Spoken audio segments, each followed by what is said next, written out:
Thank you all for being here. It is really exciting to be here in front of you. And it was also a challenge to prepare this presentation when I was asked to talk about key surgical factors that lead to implant success. And let's have a look at what is the sea we're swimming in. I started my professional journeys at the mid-80s. And at that time, implant dentistry was booming in numbers.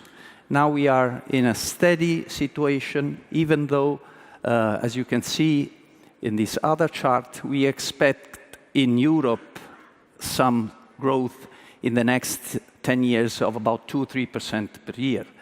What has happened is that we are now dealing with completely different devices than the ones I was using when I started this stuff.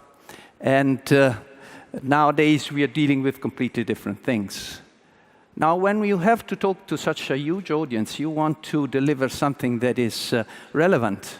And what do we have to look when we talk about surgical success? Well, first thing, let's have a look at what the literature says. And I tell you, everything seems to work nicely.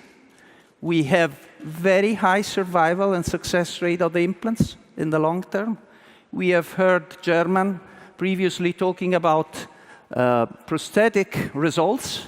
And if you look at the systematic review published, they are fairly high. In the mid and also in the long term, they reduce with the increasing in the complication of the prosto design you're talking about. So single crown would perform better than fixed puncture dentures. It also looks like if you try to shorten up your treatment time, everything will work fine.